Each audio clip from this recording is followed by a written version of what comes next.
Rich, can you give us a quick squirt round? This sounds absolutely lovely. Is it 68, 69? 69, yeah. That's what you need earlier on. Yeah. There we go, they use these as well with the police. Anyway, there we go, SAE, that's Bridgewater, not Bridgewater, Bristol number. Bristol number, and G is 69. So it's the 5 GR6, 650 twin cylinder. They used to use it quite a bit in long distance trials across country and things like that. People like Steve McQueen, you had one of these. Yeah, that's right. Yeah, they used to do all the stunts for the films, jumping the fence. That was definitely the Great Escape. Yeah, they did some. They did a GR600 course. There we go. There we go, right. Now, this is a long family friend that was making here in Saturn. This is a long family friend. You've been in the family for how long? 30 plus years. This is a Saturn S7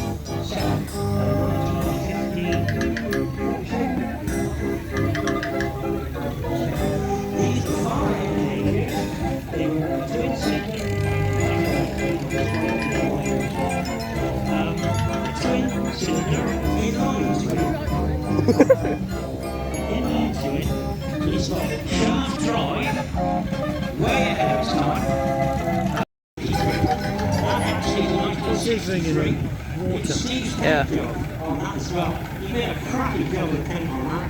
So if you get a chance to go and have a closer look at it, it's in the specs on the website. Please do. It's a great car.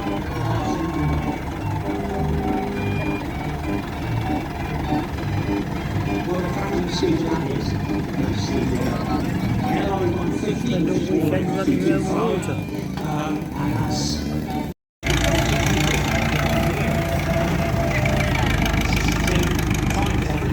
652. It's the single carburetor one.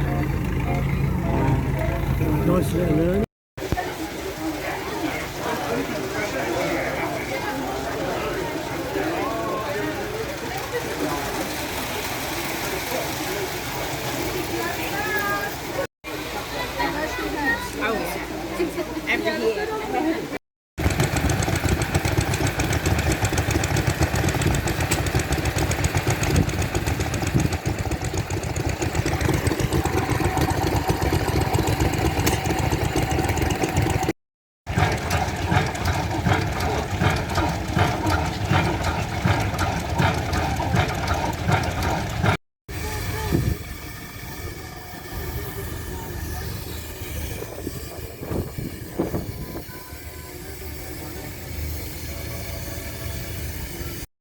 converted to a 36-volt electric one.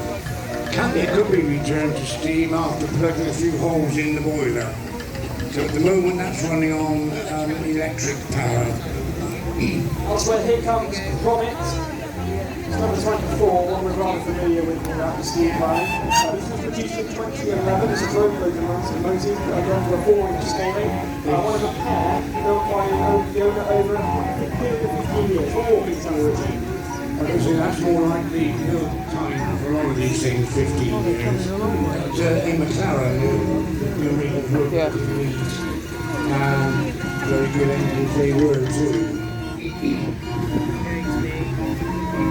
The big ones are on their way. It's really quite remarkable just the power that even these small ones have. Because so far the longest journey undertaken by number 24 has been 27 miles, but it has pulled a 7.5-ton lorry on level ground. It didn't need to use bottom gear. Well, that's rather impressive. Just past the commentary box there is one that's something that's not in your programme. It's what's known as a Lycomobile, very modern build based on a Stanley locomobile. If you're watching coming along here, it moves at a fairish pace, and if you look at the steering system on it, all you've got is a stick, or as we call it, a tiller. I can't remember what drove on this Saturday, but it's more responsive. You do get used to it quite quickly. Yes. They're quite impressive. The other thing with them is, unlike steam engines taking 2 hours to get up and running, that one will get going within about 15 minutes.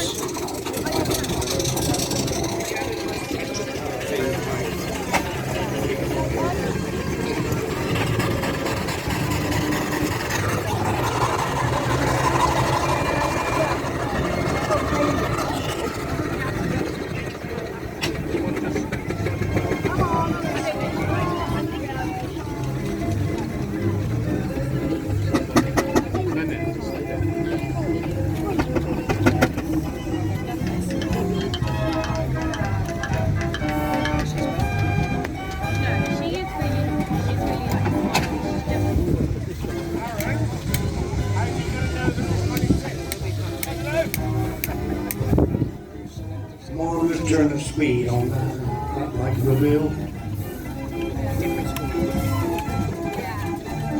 I was in Australia earlier on this year and I saw a locomobile, which is not that much place there. I talked to the owner of it, and he said, I've got the Lycomobile right there, just in Australia. You take it over to England,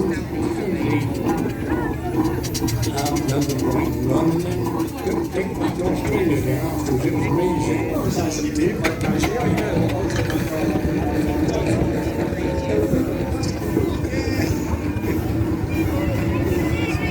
excellent stuff. Don't mention the rovers now because the first one to rebound towards us. It's an evening porter. And the rovers we have here this weekend are evening and porter. And that particular one was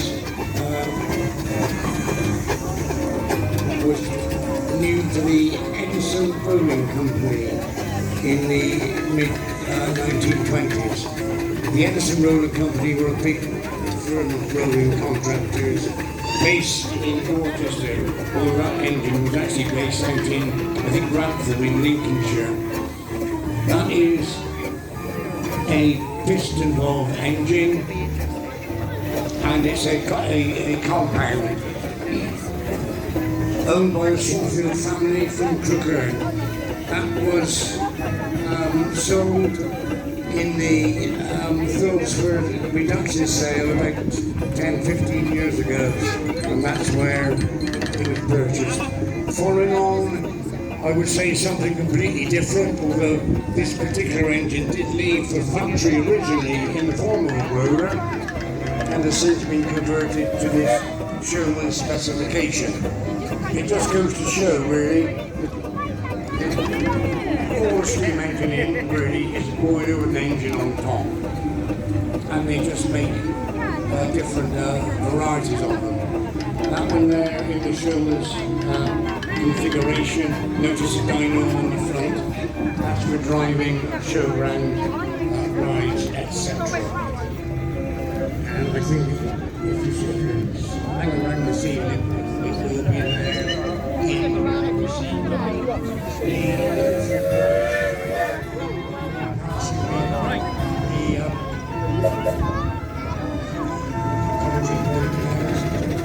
another evening importer window. This I believe is working on at the time. That's getting a bit technical. That was new to Coventry Corporation in 1928. Worked until 1963, they fell straight into preservation. And it's been around the world for some time. Passing the Coventry box now, something slightly different. Leeds area. It's a little small steam tractor. They made a lot of wagons in this form, and man's order is slightly different to anything else. But they have the same sort of locomotive type boiler as all the other engines. Passing now is a Burrell agricultural engine. It's one of the much later editions of the engine by Burrells of Oxford in Norfolk. And I believe it's actually owned now by a person in Devon, would you believe? I don't think that occurs in your actual programme, that one.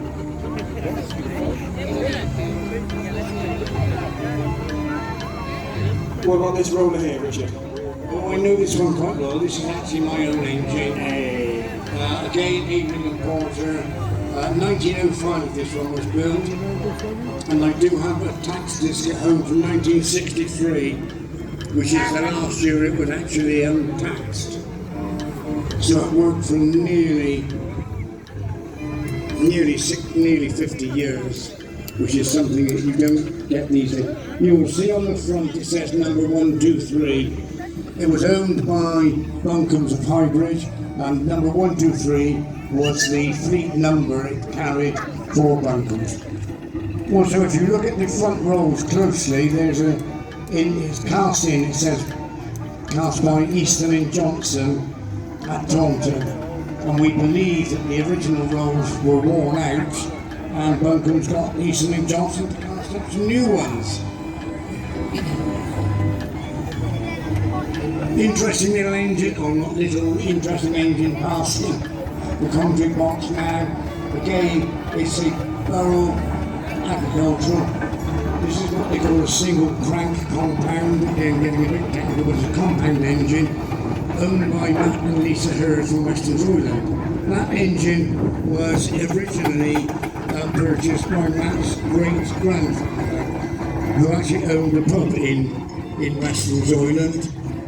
And if you go to, I forgot what the pub's called, but there's a pub in Western Zoyland. If you go in and you look up inside the bar, you'll see the ceiling's very high.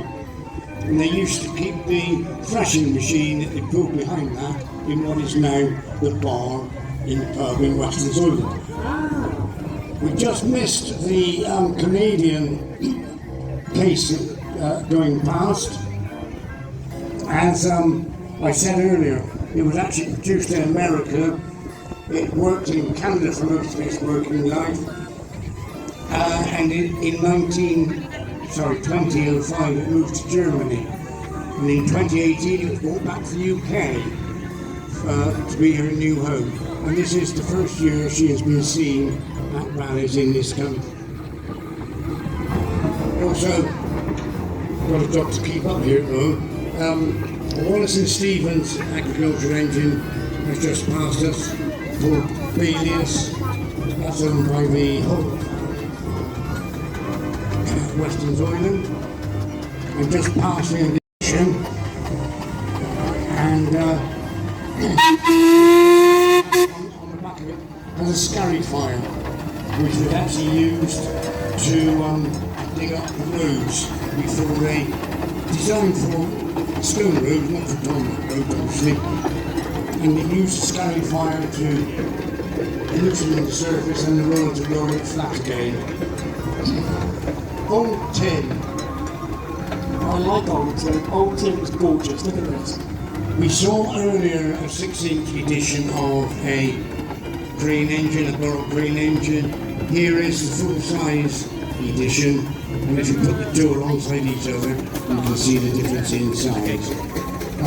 Old tin was owned by Screen Brothers and used by them, like a number of other engines that they had, and they didn't, as it were, hold back on them in those days. And when that came out of commercial use, it was fairly well used. Built in 1910 and worked until the mid-1960s. Again, another engine that's had a tremendously long working life. Things you don't see. Imagine buying a car today that in 50 years' time will still be going. This doesn't bear thinking about, really, does it? Not in this day and age, no, because even if it's mechanically sound, you can guarantee a resistor somewhere, or a solenoid, or something is going to say, you know what, I've decided I'm not going to work, and then just proceed to completely mess up everything else. I remember seeing that engine many years ago at a rally up at the top of Bath, up in Lansdowne, and it was as it had been in working condition, and unfortunately since It seems to have evaporated from Richard, but then again, can you blame him? If you'd be able to put your whistles on all together in one big crescendo, that would be absolutely lovely, at least from my perspective anyway, but then again, I do have the mental age of 10. But yeah, if you feel like pulling on your whistles, that'd be great. See, that's like, yeah, there we go, it's a lovely noise, wonderful. Yeah, great. That's, oh, I like that.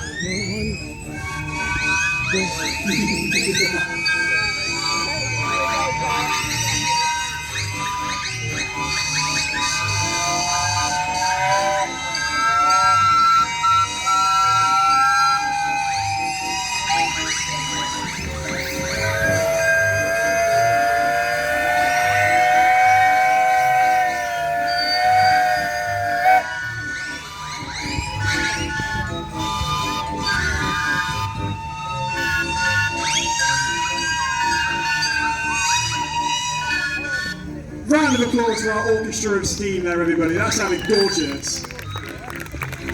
Miniature Garrett 4 CDs, there is the full-size engine. Very popular engine in its day. And to be fair, they're still quite popular now with people in preservation. They're lovely little engines.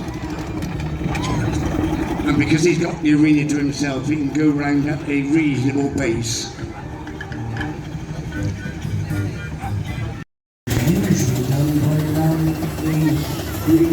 Hellfire. Crane locomotive there, isn't it? Yeah, A904 registration. Yes, it is. Oh, yes. Well, yes. I think we were hoping to make up for some lost time with industry men. Just got 5 minutes here and there on. So, riveting conversation we're having here. The sound of Mug and Moore from Taunton Workwear over on the side, our side of the arena in the country box. Looking over there at the number of people queued up for these rides, I don't think we're going to manage to get through everybody. There's awful lot of people there. Someone was waving just then. She's waving. I can see her in the flag. Do you know you or is it personality?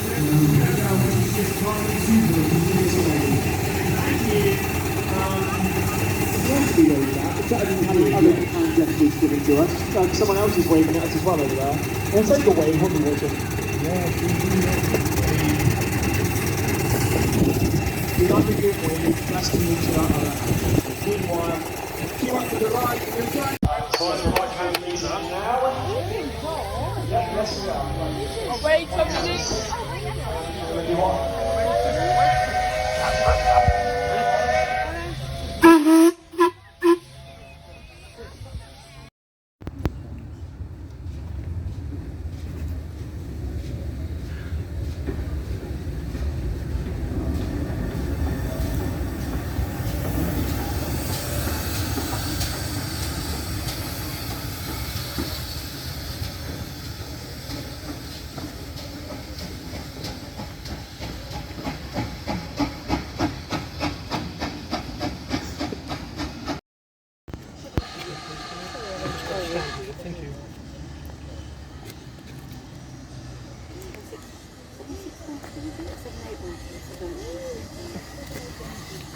Ha